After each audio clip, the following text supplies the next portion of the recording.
Vamos a mais uma pergunta do nosso painel Orbum. Hoje vamos responder a pergunta de uma carta que me foi entregue na palestra realizada recentemente em Itu, no estado de São Paulo. E quem nos endereçou é o nosso irmão Luiz Amauri. Ele pergunta: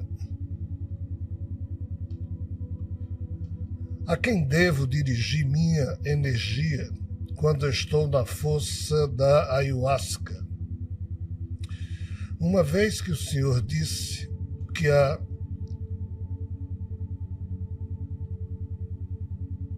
resolução do conflito cósmico será através do xamanismo,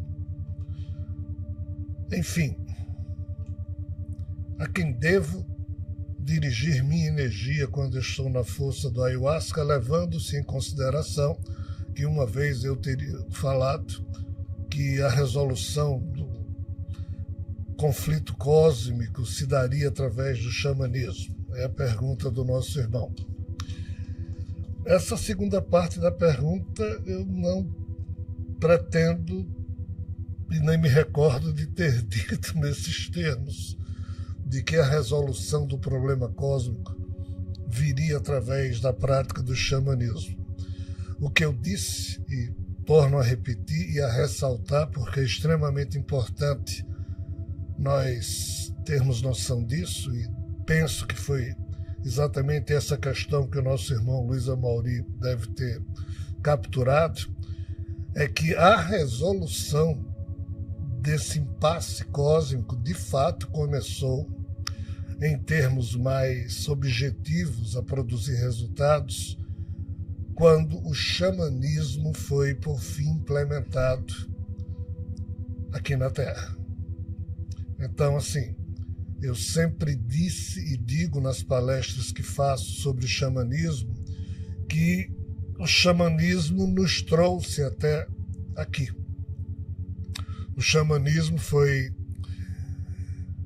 uma prática cultural, uma prática política, uma prática espiritual, uma prática sociológica que conseguiu unir ao longo desses últimos 40 e poucos mil anos, desde o Paleolítico Superior até o tempo em que nós estamos vivendo, conseguiu unir todas essas tradições que ocorreram em núcleos homo sapiens do passado, alguns que a gente não tem nem notícia, mas tem um pouco ou muito do que eles terminaram produzindo, como sendo as chamadas hoje pinturas rupestres, as marcas diversas que existem em pedras, como os Bosqui Manusam, lá no sul da África, notadamente na sua parte ali referente à Namíbia, enfim, marcas em pedras, inúmeros sítios, toda essa tradição cultural dos nossos antepassados, tudo isso foi feito via xamanismo. Isso o quê? Todo um contato de seres que não são humanos com os humanos que terminaram ao longo desses últimos 40 mil anos herdando a Terra, já que diversas forças que estavam presentes aqui no planeta digladiaram entre si durante esses milênios todos para ver quem dominaria a Terra, e todas as forças fracassaram. E como o ser humano, o Homo sapiens, foi se desenvolvendo aqui no meio de toda essa confusão, ora se vindo de escravos, ora se vindo como membros de exército, ora se vindo como todo tipo de papel pouco condizente com a condição da dignidade humana. Mas o fato é que quando todas essas forças, Anunnaki,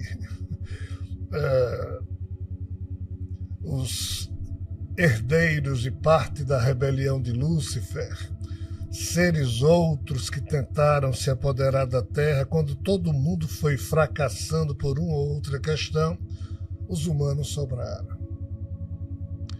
E em os humanos sobrando, a cultura que houve ao longo das épocas dessa estruturação lenta da condição da racionalidade humana, que migrou de um estado irracional para o racional e foi desenvolvendo a sua racionalidade há exatamente esses últimos milênios, e foi o xamanismo quem comandou esse processo. Mas por que o xamanismo teve esse papel e quais as circunstâncias que levaram a que isso acontecesse? Eu estou fazendo essa explicação no sentido de dar uma estrutura mínima de entendimento à questão do xamanismo para poder responder a pergunta do nosso irmão, que é quem um ser humano que está, digamos, na força da ayahuasca, como ele falou, deve dirigir as suas energias.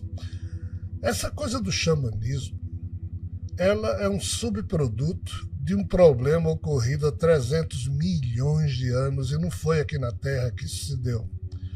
Esse problema é o chamado Ragnarok, descrito na mitologia nórdica, que aconteceu lá em Marte, quando Marte, do nosso universo, era o axis mundi, no sentido de ser o eixo que ligava o universo vizinho ao nosso universo.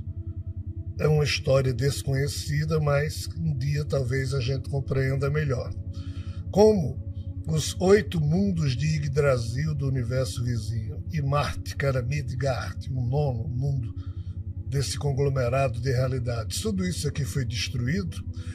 A sobra dessa destruição, sobra de quê? De códigos vivos. Essa sobra foi, entre aspas, trazida para a Terra, que na época em que esse problema se deu, de novo, 300 milhões de anos, qual era a situação aqui da Terra? Só existia vida no mar, na água. Não existia vida ainda de répteis, de pássaros, de mamíferos, primatas, não existia nada disso. Então foi nessa época que essa sobra de códigos que antes estavam vivos nesses mundos que compunham o conglomerado de Yggdrasil, isso migrou para a Terra e consorciou-se com um lento processo de evolução biológica que foi se dando ao longo dos últimos, notadamente, 270 milhões de anos, quando, segundo a paleoantropologia, se supõe que a vida saiu da água, veio para a terra através de anfíbios e répteis, surgiram os pássaros, surgiram os insetos, blá, blá, blá, blá, blá, blá, depois mamífero, primata, ou seja, ao longo desses milhões de anos. Enquanto essa evolução acontecia do lado biológico do que se passava na Terra, a pergunta é o que é que estava acontecendo além da camuflagem da vida que faz com que a gente pense que o universo que percebemos é tudo que existe, quando, paralelo a este universo, existe um outro composto por inúmeras micro-realidades, cada uma delas chamada de lokas na linguagem sânscrita, ou genos na linguagem grega, que se entende como sendo moradas desse universo paralelo. Qual a questão? A questão é que muitos desses mundos, ou melhor dizendo, dessas faixas de realidades paralelas, disputavam também quem iria ser dona da Terra devido aos restos mortais, vamos assim dizer, aos restos dos códigos dos seres destruídos no Ragnarok. Isso sempre tem uma importância que a gente nem imagina. E o fato é que a disputa em torno das espécies mais inteligentes que iriam surgir aqui na Terra, essa disputa fez com que reinos desse universo vizinho fossem criando reinos mentais em torno da Terra. Quando a gente chega a um período de aproximadamente 100 mil anos, 80 mil anos, ou seja, quando a gente sai da escala de milhões de anos para milhares de anos, a gente não sabe, mas as mitologias falam, a Terra era cercada, envolvida, o entorno terrestre estava cheio de reinos mentais, construídos como postos avançados de domínio de diversos núcleos ou de diversas estirpes que vivem no universo paralelo. E duas dessas estirpes se uniram e criaram um reino mental em particular que hoje responde como o principal reino mental que envolveu a Terra ao longo dos últimos 50 mil anos. E foi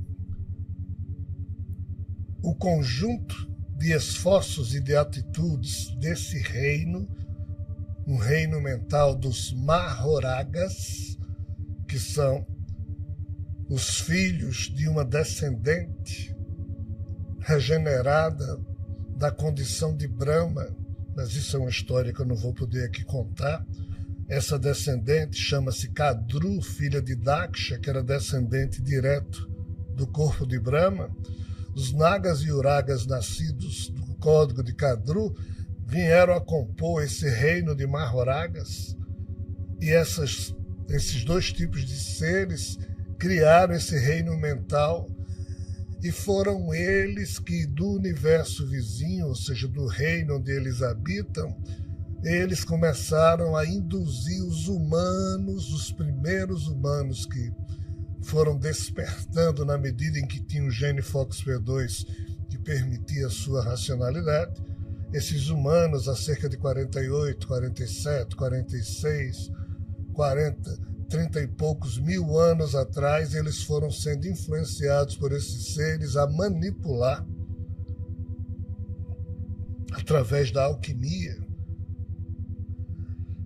raízes de plantas, outros elementos, para compor moléculas complexas, todas elas transformadas em novas sementes, e assim um novo tipo de vegetação não natural da Terra, porque a Terra só produz vegetais com moléculas simples. Essas com moléculas complexas, que são extremamente raras, quando convenientemente misturadas e transformadas em beberagem, quando o ser humano tomava, despertava mais e mais devido aos efeitos psicoativos que isso provocava no seu psiquismo, e foi assim que o xamanismo surgiu, através dessa arte, a de manipular a vegetação existente no sentido de produzir remédios, chás, beberagens com diversos fins. Então, por isso que se fala que sem o xamanismo a história da humanidade não seria a que conhecemos, seria outra. Dito isto, chegamos ao ponto em que a gente pode então dizer ao Luiz Amauri, não é à toa que de cada 10 pessoas que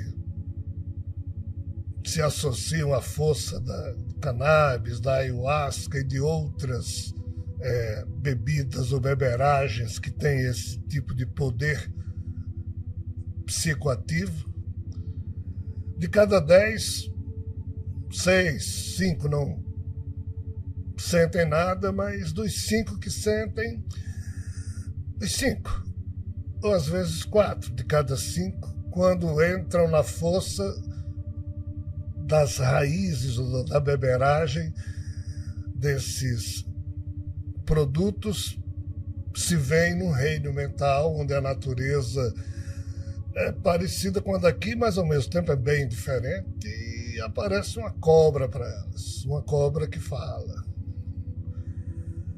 Essa cobra às vezes se transforma só em felino, não se transforma em outros tipos de bichos, mas em felino ela se transforma. Por quê? porque tem a ver exatamente com uma antiga relação de Kadru com a outra perspectiva de descendência de Brahma que teria produzido felinos, o que não é o caso de Kadru. Kadru foi apenas nagas e uragas, mas em se associando com Pularra e outras descendências de uma geração ainda mais antiga, há aí um consórcio, e nesse reino mental, qualquer ser humano que acessa está sob os efeitos dos critérios com que esse reino foi criado. É um reino pacífico, nele não há violência, porque os filhos de Kadru, os nagas e uragas, apesar de aparentemente assustadores para a nossa condição, são seres teriantrópicos, metade isso, metade aquilo, aí depende do contexto que se der, mas as serpentes estão sempre presentes. O fato é que se isso que estamos explicando aqui tiver algum fundamento, e o pior é que estatisticamente, pelos testes feitos, é impressionante como em qualquer lugar da Terra, quando alguém entra nessa força e isso é devidamente registrado, se percebe que há essa coisa comum que envolve a todo mundo e ninguém combinou isso, as coisas vêm acontecendo assim ao longo dos milênios. Aí a pergunta do nosso irmão: diante desse contexto, a quem um ser humano deve direcionar suas energias? A resposta que eu posso dar é a quem ele quiser. Isso não vai alterar muita coisa. Mas esse ser humano estará sob o efeito químico provocado exatamente pelas antigas fórmulas que esses seres Mahoraga ensinaram aos xamãs ao longo desses milênios. Estão sob o efeito deles. Ah, mas quem são esses seres então para a gente adorar? Olha, o ser humano deveria parar de querer adorar outros seres. O ser humano tem que adorar, entre aspas, valores filosóficos, valores espirituais que dignifiquem a sua vida e vivenciá-los como sendo uma regra de conduta. Mas adorar seres, não, mas eu queria endereçar preces, blá blá blá. Então, assim, se o caso é esse, a resposta é a quem você quiser. Torno a dizer, direcione as suas impressões vibratórias a quem for, entre aspas, o foco da sua fé, o foco da sua devoção. Porém, saiba que quem está lidando com as vibrações dos humanos nesse reino, via força da ayahuasca e de outras tantas beberagens, são esses seres Mahoragas, que são do bem, mas não são santos, nem deuses, nem coisa alguma. Um dia nós iremos compreender tudo isso melhor. É a resposta que deixo para a reflexão de vocês, agradecendo a pergunta do nosso irmão Luiz Amauri. Até o próximo Painel All. E aí, gostou desse conteúdo? Então não esquece de deixar seu like, se inscrever no canal e ativar o sininho para não perder nossos próximos vídeos sobre desenvolvimento espiritual e consciência. Compartilhe com alguém que também está nessa jornada de transformação.